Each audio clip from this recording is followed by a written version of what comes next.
झारखंड में धर्मांतरित आदिवासियों को एसटी आरक्षण की सूची से बाहर करने का मुद्दा एक बार फिर गर्मा गया है। हिंदूवादी संगठनों द्वारा समर्थित जनजातीय सुरक्षा मंच ने रांची के मोरहाबादी मैदान में उलगुलान आदिवासी डिलिस्टिंग रैली का आयोजन किया, जिसमें लाखों की संख्या में जुटे अनुसूचित जनजातीय के लोग। इस रैली में जनजातीय सुरक्षा मंच के केंद्रीय पदाधिकारी सहित झारखंड के विभिन्न जिलों से प्रदेश पदाधिकारी मंचासीन रहे। ये महारैली आदिवासी समाज के वैसे लोग जिन्होंने धर्म परिवर्तन किया है और आरक्षण की सुविधा ले रहे हैं, वैसे व्यक्तियों को आरक्षण की सुविधा से वंचित करने की मांग सहित अन्य मांगों को लेकर रखी गई है। साथ ही इस रैली में झारखंड राज्य के विभिन्न जिलों से आए जनजातीय समुदाय के महिला, पुरुष, बच्चे पारंपरिक परिधान में और पारंपरिक नीति के अनुसार नृत्य संगीत करते हुए सम्मिलित हुए। रैली में अपने संबोधन में जनजातीय सुरक्षा मंच के राष्ट्रीय संयोजक गणेश राम भगत ने कहा कि देश के 700 से अधिक जनजातियों के विकास और उन्नति के लिए संविधान निर्माता ने आरक्षण और अन्य सुविधाओं का प्रावधान किया था, लेकिन इन सुविधाओं का लाभ अधिकतर वे लोग उठा रहे हैं जो ईसाई या मुस्लिम बन गए। इस रैली में विशेष तौर पर जनजातीय समुदाय एकजुट होकर धर्मांतरित समुदाय के लोगों को अनुसूचित जाति का दर्जा के अनुसार आरक्षण बंद किए जाने के मांग को एकजुटता के साथ बुलंद किए और कहा कि केंद्र और राज्य सरकारों में ऊंचे पदों पर बैठे अफसरों से भी यह अपेक्षा की है कि वे समाज के अंतिम छोर पर खड़े इन जनजातीय समुदाय की आवाज़ बने, धर्मांतरित व्यक्तियों को अनुचित लाभ लेने से खुद को रोके। आदिवासी जो रूढ़ी को मानता है वो हिंदू है, वो धरती की पूजा करता है कि नहीं करता है, तो बाकी लोग धरती का पूजा करता है कि नहीं करता है, प्रकृति का पूजा वो लोग भी करता है, सरना का पूजा वो लोग भी करता है, मंदिर भी वो लोग जाता है, हम लोग कम जाते हैं, लेकिन है तो उसी स्वरूप के हैं। तो आपके यहाँ बहुत ज़्यादा भ्रम है और उसमें आप लोग फैलाने में ज़्यादा आगे हैं। आप जब ये बात कहते हैं कि डिलिस्टिंग होना चाहिए, हाँ, जो नहीं हो रहा है उसका क्या असर पड़ रहा है समाज में, आप क्या देख रहे हैं? पूरे देश का बताइएगा। हम समझे नहीं। डिलिस्टिंग अभी नहीं हो रहा है तो इसका असर क्या पड़ रहा है समाज पर, आदिवासी समाज पर? आदिवासी तो शुरुआत कर दिया ना, लाखों लोग आए यहाँ हैं, नहीं तो डिलिस्टिंग नहीं चाहता तो इतने लाखों लोग आते क्या यहाँ हैं। डिलिस्टिंग तो होना ही है और रांची हिल गया देश हिलेगा। लेकिन आप तो मंत्री रहे हैं, कह रहे हैं कि ये सामाजिक मुद्दा नहीं है, ये पॉलिटिकल मुद्दा है जो आरएसएस और बीजेपी मिलकर बना रही है पूरे देश में। पूरे देश के अंदर ये आरएसएस और बीजेपी बिना बोले उनका पेट भरता ही नहीं है। हम तो ये बोल रहे हैं कि ये जनजातीय सुरक्षा मंच गैर राजनीतिक है, जनजातियों का है। कार्तिक उरांव का जो सपना था उसको पूरा करने के लिए हम लोग काम कर रहे हैं।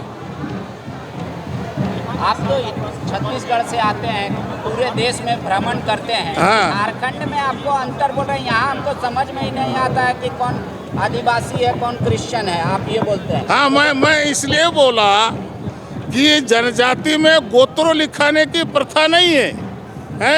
ये मिशनरी लोग वो सतुआ जैसा सानने के लिए वो नाम के बाद गोत्र लिखवा दे रहा है। आप लोगों का भी गोत्र है कि नहीं है? गोत्र का प्रचलन में बोलते हैं क्या है? जब कुल देवता की पूजा होती, कोई विशेष पूजा आराधना होता है, उस समय आप गोत्र का नाम लेते हैं। जनजाति समाज में भी यही व्यवस्था है, लेकिन मिशनरी जो है वो जनजातियों का संस्कृति को समाप्त करने के लिए, मूल भावनाओं से भटकाने के लिए ये सब षड्यंत्र कर रहा है। इसी पर मैंने बोला। गणेश जी, लेकिन अभी तक किसी राज्य ने यह विधानसभा से बिल पारित नहीं करके केंद्र को भेजा कि डिलिस्टिंग होना चाहिए। अगर इतना बड़ा मुद्दा है तो कोई तो राज्य सजग होगा। अरे राज्य का काम ही नहीं है। राज्य कितना बार विधानसभा में पास करे, उसका काम है ही नहीं है, भारत सरकार का काम है।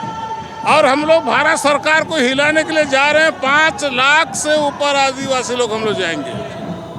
दादा, डिलिस्टिंग किसका जब रैली थी हर राज्य हर प्रांत में हम रैली करते चले आ रहे हैं और जन समुदाय को, जनमानस को जो है हमारा जनजाति समाज उसको जागृत कर रहे हैं। ये 19वीं रैली थी। 20वीं रैली 26 दिसंबर को अगरतला में होना है। इसके अलावा पूरे राज्यों में रैली के बाद जो है एक बड़ी रैली दिल्ली में होगी और दिल्ली में हम इस बात की मांग को रखेंगे कि जो 70 साल से आर्टिकल 342 में जो संशोधन नहीं हो पाया वो संशोधन समाहित होना चाहिए।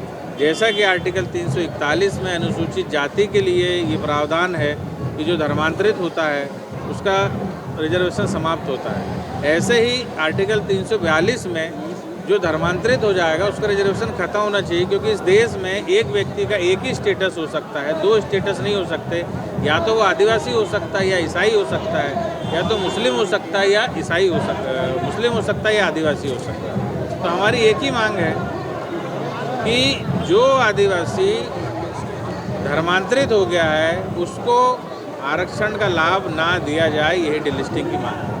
लेकिन इससे नुकसान क्या हो रहा है? सामाजिक स्तर पे क्या अंतर आप देख पा रहे हैं? दूसरी बात, आपने फादर को मंच से कह दिया कि ये लोग दलाल हैं चर्च के। भाई हमारा कहने का मतलब सामाजिक स्तर पे ये नुकसान हो रहा है कि समाज के अंतिम छोर पे जो बैठा हुआ व्यक्ति है उसको कोई लाभ मिल ही नहीं रहा। एक घर में 6 लोग नौकरी कर रहे हैं जो धर्मांतरित है, और एक बेचारा जो है जंगल में आज भी लकड़ी काट रहा है, तो उसको तो उसका कोई लाभ मिल ही नहीं रहा ना। तो उसका लाभ 70 साल से ऐसे व्यक्ति उठा रहे हैं जो धर्मांतरित हो गए। उधर जाके आप अल्पसंख्यक का भी लाभ उठाते हैं, क्रिश्चियन और मुस्लिम होके। इधर आप जब जनजाति का लाभ उठाना तो आप जनजाति का भी लाभ उठाते। तो एक व्यक्ति को एक ही लाभ उठाएगा, दो लाभ नहीं उठाएगा। रही बात मेरा जो एक आपने बताया प्रश्न की, जो भाई हमारा ये कहना है कि हमारे गांव के जो भोले वाले लोगों को आप चर्च ले जाते हो और कहते हो कि चर्च के ये जो भी उनके कथाकथित एजेंट हैं उनको फादर बोलो, तो कोई आदमी अपने फादर को फादर बोलेगा, दूसरे को फादर क्यों बोलेगा? ये शब्द ही गलत है। भैया मंदिर में जाते पुजारी बोलते हैं, पंडित जी बोलते हैं, महाराज बोलते हैं, मौलवी को जो है वो बोलते हैं, लेकिन ये फादर शब्द मेरे को तो बड़ा आपत्तिजनक लगा। और गांव का आदमी अपना फादर को छोड़ के दूसरे को फादर क्यों बोले? ये उनको भी विचार करना चाहिए जो हमारे भोले वाले लोग को कहते हैं कि फादर बोलो।